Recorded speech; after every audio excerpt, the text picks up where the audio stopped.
Lakas ng hangin bro. Parang Pasko pa rin. No? Pupunta na kami ng hardware, mga first timers na napakalayo. Kaya wag kayo magtataka kung hindi na kami nag-helmet kasi pwedeng lakarin to eh. Kasi tatay. Tay! Pabili po! Pabili po kami ng mga hindi namin kailangan. Sabihin mo na lang bro kung ano yung mga needs natin. Ano po tay? Ano po yung mga white? Yung pang big tea po ng kaibigan. Ayan po. Pag-victi po sa mga mainitin yung ulo. Katulad po nung hindi namin kasama ngayon. Sirap rap. Septem, may bahay na yan. Kung ano. Ilan? Ayan bro. Yung may debente yan. Kung gusto nyo, di 40 yan eh. Depende po yung... Yan, yun yung mga bibili natin. Unahin ko to. Pang paint dun sa bowl ng CR. Kasi ito daw yung kumakapit. Para pag inupuan ni rap-rap, hindi na mabakbak yung mga pintura. Babakbak eh. Tapos, bibili tayo ng wires para dun sa mga pin lights natin. Tapos, bibili ng gripo. Dalawang gripo sa sink, sa may kusina at saka sa CR. Plus, bibili na tayo ng ilaw. Mga Kahit sa ano dito. fluorescent lights para sa signage natin. At kung ano pang sabihin ni Master Lasadik na kailangan natin. Ito po, LED. Hindi, walang ko yan. Ay bago na no, hindi na siya tulad ng mga dati. Ito lang. LED, magkano to tayo? Magkabay din naman. Ang mura naman. Ang mura lang talaga. Hindi, maganda ito, matipid. Eh dapat yan ang talaga gagamitin nyo. Huwag kayo gagamit no, kundi malakas kumain nyo. Yung isipin mo 40 watts to eh. Akala ko sirap lang malakas kumain. Eh, 6. Magkano po yan? 18 times 6. 380. Kailangan natin ng plastic molder. Ako nang kukuha para tutulong na kita kay tatay. Yan.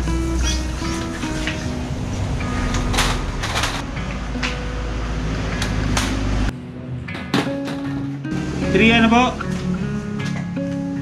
6 ba? 380. Sa ganda po yun? Yung isa. Tumatawad. Sige, i-less mo ng 10 pesos. 370. Yeah, may less tayo. Hindi ko galing mag ano eh. Tumawad eh. 370 times 6. Woo! 2220. Let's go! Plus yung ano po, yung electrical tape kasama na dyan. Apo, dito. 2480. Opo. Oh, sige po. Yung wallet ko po ng isang linggo makapal. Ganyan siya. Ngayon, umimpis na. Ngayon yun. Mahal! Okay na! 2.5! So, tataka kayo kung ano itong susi na to. Eh, susi to ng isang keyless na motor na ngayon lang natin masusubukang i-drive. First time! Dahil meron tayong kasama dito na ang tawag sa kanya ay Homeboy. Bakit Homeboy bro? Galing ako US. Ang galing ka US? Oo, pagdalit ko.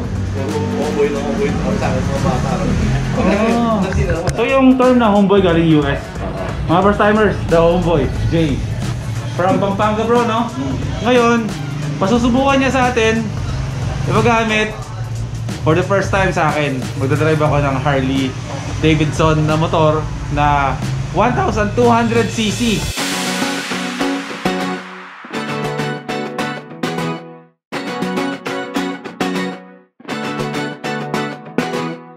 Okay game, subukan natin. Let's go. Oh my god. Okay game. Harley legit. Okay game.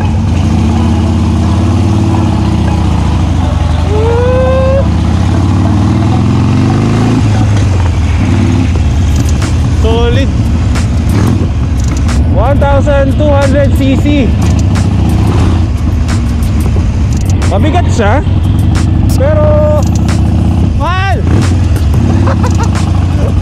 Ramdam na ramdam mo yung bigat ng motor. Grabe. Nakakasikunda pa lang ako, hindi ko magawang magtrasera dito. Pag lumuwag-luwag konti.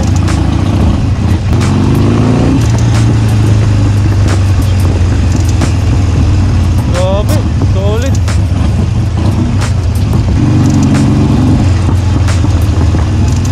Yan ang legit na backfire. Grabe. Lumalaga pa kapag nag-change gear. Ang lalaki ng mga handles. Nangangalay ako. Takpe, grabe to. Mainit din yung makina. Ramdam sa binte.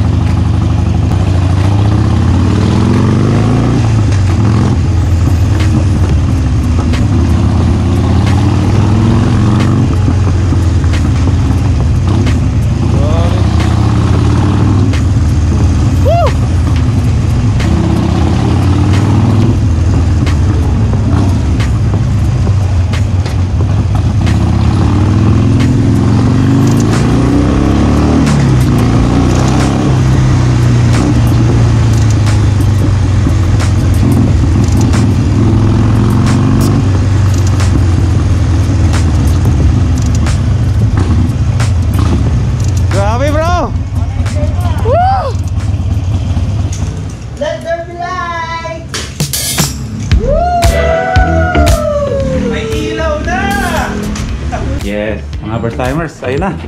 May LED lights na yung shop natin. Mukha na bang shop talaga? No, kasi bukas bro, no? Salamin na lang yung ano, yung kulang natin dyan.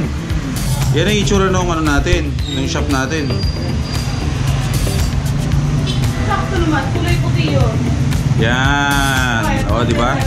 So alam na malapit na yung matatapos ang nabubulol. So malapit na matapos yung pag-aayos ng shop natin. At teka lang, bago ang lahat, syempre tawagin muna natin yung nag-sponsor ng merienda natin, bro. Yung GTR Speedtech. Yeah. Andito sila eh. Dok, ka dito, Dok!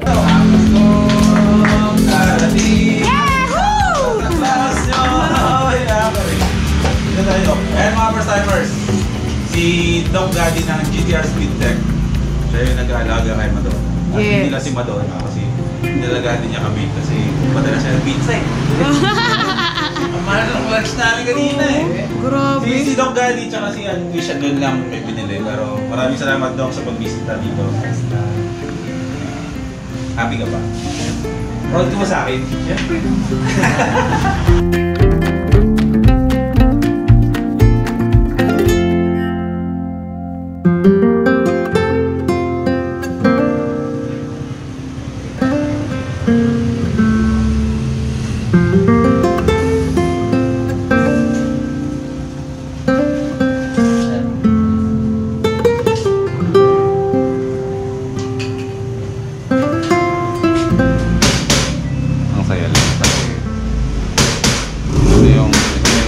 Aantay natin na pinaka-huling gagawin dito sa first time moto.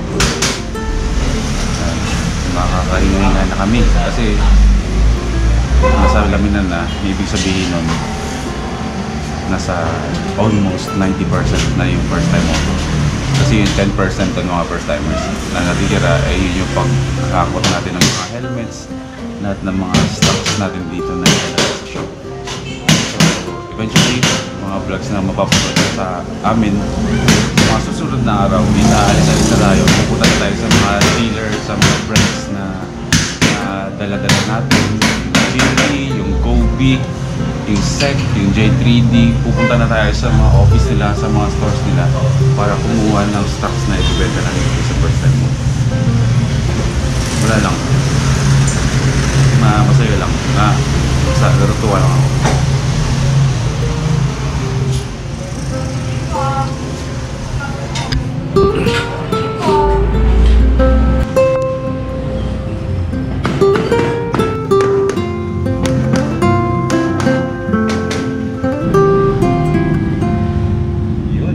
Para walang mauntog. Warning sign. Warning sign. Yan bro, hindi ko na kaya tagusin yan. Hindi ko na kaya tagusin yan.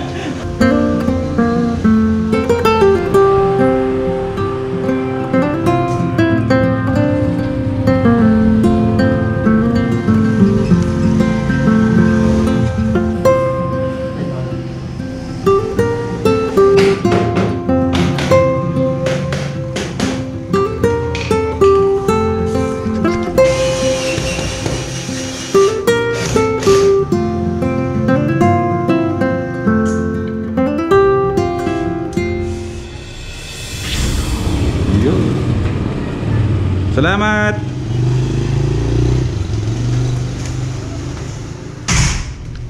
Yan! May salagin na tayo mga first timers.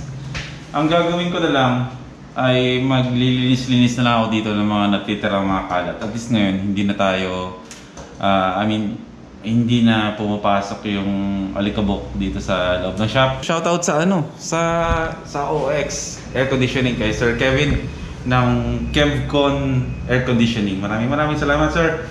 Tinatest ko na ngayon maghapon yung aircon na sponsor nyo sa akin. So, ayun. All alone muna ako dito sa shop kasi si Lasodic umuwi muna sa kanila, si Prisha nasa Laguna. Pahinga muna at siguro hindi ko sure kung ito muna yung last na vlog ko dito sa loob ng shop para at least the next time na makita nyo yung shop tapos na siya. So siguro dahil din siguro sa halos 10 days din kami na araw-araw nandito, non-stop na may gawa. Siyempre stressful din yon, napapagod din ang bawat isa. Hindi lang katawan, sa isipan din kasi syempre nagpaplano ka kung ano yung mga pangangailangan mo. Ang dami yung nilalakad, so siguro kailangan muna namin ng pahinga din dito sa shop. So hey, won't you stay a little bit longer? Sorry, didn't mean to, but I heard you cannot undo it, so please stay. Maraming salamat mga first timers sa pagsama niyo sa amin. Umabot tayo ng almost 11 days dito sa first time moto. Nakita niyo to, sinimulan natin na napakadumi ng lugar na to, pero ngayon maganda na siya. So abangan ko mga first timers, abangan nyo ha, January 23 ang opening ng first time moto. Lagi tatandaan, thankful ako na meron akong first timers at maraming salamat sa suporta na binigay nyo sa akin since day 1. Mahal ko kayo. Sobra. Isa kayo sa dahilan kung bakit natupad yung pangarap ko. I have realized when I'm with you, I wanna do what it takes to